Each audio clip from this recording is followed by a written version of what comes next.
नमस्कार, आप देख रहे हैं आरटी हलचल और मैं हूं आपके साथ वैशाली। आइए नजर डालेंगे आज की हेडलाइंस की ओर।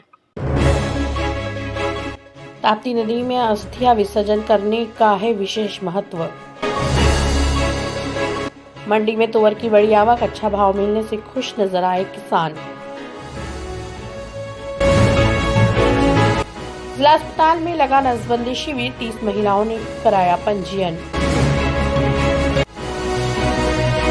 और डॉक्टर श्यामा प्रसाद मुखर्जी मंडल के उपाध्यक्ष बने, अमोल भगत कार्यालय पर दी जानकारी। और अब खबरों को देखेंगे विस्तार के साथ। अस्थियां विसर्जन करने को लेकर प्रयागराज, ओंकारेश्वर, काशी विश्वनाथ, गयाजी सहित अन्य स्थानों पर अपना अपना महत्व होता है। मध्य प्रदेश के बुरहानपुर की ताप्ती नदी में भी अस्थियां विसर्जन करने का एक विशेष महत्व है। ताप्ती महापुराण कथा में इसका वर्णन किया गया है कि जो भी अस्थियां ताप्ती नदी में विसर्जन होती है वहाँ पूरी तरह से पानी में घुल जाती है। इसलिए लोग ताप्ती नदी के घाटों पर अस्थियां विसर्जन करने के लिए पहुंचते हैं। सूर्यपुत्र मां ताप्ती नदी में अस्थियां विसर्जन करने के लिए मध्य प्रदेश, महाराष्ट्र और गुजरात से भी लोग ताप्ती नदी के नागझिरी घाट पर पहुंचते हैं।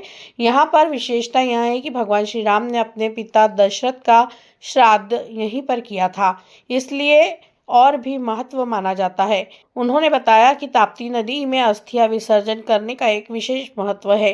ताप्ती नदी के नागझिरी घाट पर भगवान श्री राम ने अपने पिता दशरथ का श्राद्ध किया था और तापी महापुराण में भी इसका वर्णन किया गया है कि ताप्ती नदी में अस्थियां विसर्जन करने से अस्थियां पानी में घुल जाती है।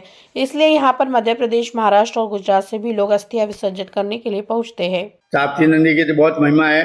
ताप्ती पुराण में लिखा है, तापी तापी महातापी तापी पावनाड़ी सूर्यपुत्री नमस्तुभ्यं आषाढ़ी जन्मनी सप्तमी। ऐसे तो पृथ्वी पर कितनी नदियां हैं, पवित्र गंगा, जमुना, सरस्वती, कितनी नदियां हैं, पर आदि गंगा ये पृथ्वी पर कोई नदी नहीं थी। सबसे प्रथम ये ताप्ती नदी आई है पृथ्वी पर। और ताप्ती नदी की महिमा बहुत थी पहले। पर जब गंगा जी को आना था मृत्युलोक में सागर के पुत्रों का उद्धार करने के लिए, तो गंगा जी ने कहा भाई मैं नहीं आऊँगी, मृत्युलोक में तो ताप्ती की महिमा ज़्यादा है, तो ताप्ती की महिमा कम हो तो फिर मैं आ सकती हूँ। तो उन्होंने नारद मुनि को प्रेरणा की और नारद मुनि जी आए यहाँ मृत्युलोक में। आके यहाँ एक नावथा करके गांव में, नावथा करके नाम का गांव है, नेपानगर से आगे, माँ तपस्या की और माँ ताप्ती को प्रकट किया और वरदान मांगा कि माँ कलयुग में आप अपना महत्व कम करो, क्योंकि गंगा जी को आना है, इसलिए आप अपना महिमा कम करिए। तो नारद जी के कहने से ताप्ती मैया ने अपनी महिमा कम कर दी, अपना महत्व कम कर दिया और गंगा का महत्व बढ़ाया, गंगा जी की महिमा बढ़ाई है। बाकी अनादिकाल से आदि गंगा ताप्ती ही है। और ताप्ती की विशेषता ये कि अन्य कितनी नदियों में श्राद्ध करते लोग, अस्थि विसर्जन करते हैं, तो हड्डियाँ गलती नहीं है। लेकिन ताप्ती की विशेषता है कि यहाँ अस्थि विसर्जन करने से जो हड्डियाँ होती है वो पानी में गल जाती है, मिलती भी नहीं, एकदम गल जाती है। बुरहानपुर रेणुका कृषि उपज मंडी में तुअर की आवक बढ़ गई है। अच्छा दाम मिलने से किसान भी खुश नजर आ रहे हैं।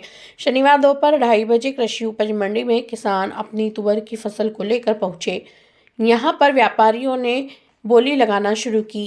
8,000 रुपये प्रति क्विंटल के हिसाब से किसानों से तुअर खरीदी गई। अच्छा भाव मिलने पर किसान भी खुश नजर आए। 30 से अधिक किसानों ने अपनी तुअर की फसल मंडी में बेची। गौरतलब है कि किसानों को मंडी में अच्छा भाव मिलने पर अब किसान मंडी में ही अपना फसल बेचने के लिए लेकर पहुंच रहे हैं। बुरहानपुर के जिला अस्पताल में नसबंदी शिविर लगा, 30 से अधिक महिलाओं ने पंजीयन कराया। शनिवार सुबह 11:30 बजे जिला अस्पताल में नसबंदी शिविर का आयोजन हुआ। शहरी सहित ग्रामीण क्षेत्र की महिलाएं ऑपरेशन करने के लिए पहुंची। सबसे पहले महिलाओं ने अपने पंजीयन कराए। करीब 30 महिलाओं के पंजीयन हुए। डॉक्टरों द्वारा उनका ऑपरेशन किया गया। अस्पताल के आरएमओ डॉक्टर भूपेंद्र गौर ने जानकारी देते हुए बताया कि प्रत्येक शनिवार को जिला अस्पताल में नसबंदी शिविर आयोजित होता है। शहरी सहित ग्रामीण क्षेत्र के लोग यहां पर ऑपरेशन करने के लिए पहुंचते हैं। निःशुल्क ऑपरेशन किए जाते हैं। बुरहानपुर धूलकोट मार्ग पर खेत में जाते समय गड्ढे में मोटरसाइकिल गिरने से एक युवक घायल हो गया। प्राप्त जानकारी के अनुसार शनिवार सुबह 11:30 बजे धूलकोट मार्ग पर खेत जाते समय गड्ढे में मोटरसाइकिल गिरने से एक युवक घायल हो गया, जिसको उपचार के लिए अस्पताल में भर्ती किया है। प्राप्त जानकारी के अनुसार धूलकोट निवासी प्रवीण रोज की तरह आज भी खेत में जा रहा था। गड्ढे में मोटरसाइकिल गिरने से घायल हो गया, जिसके सिर हाथ पैर में चोट आई है। घायल का जिला अस्पताल में डॉक्टरों की टीम उपचार कर रही है। मरीजों को अस्पताल ले जाने के लिए तैनात एम्बुलेंस वाहनों के दुरुपयोग होने के मामले अब आम होते जा रहे हैं। ताजा मामला बुरहानपुर जिले के आदिवासी ब्लॉक खकनार के सामुदायिक स्वास्थ्य केंद्र का है, जहां स्वास्थ्य कर्मियों की बैठक के लिए टेंट हाउस से कुर्सियां लाने के लिए एम्बुलेंस का उपयोग किए जाने की तस्वीर सामने आई है। यह एम्बुलेंस वाहन मरीजों को इलाज के लिए अस्पताल तक पहुंचाने के लिए नेपानगर की पूर्व विधायक सुमित्रा देवी काजडेकर की विधायक निधि से आम जनमानस के लिए उपलब्ध कराई गई थी, लेकिन स्वास्थ्य विभाग के अफसरों की मनमानी के चलते एम्बुलेंस का उपयोग कुर्सियों को लाने के लिए किया जाने का मामला सामने आया है।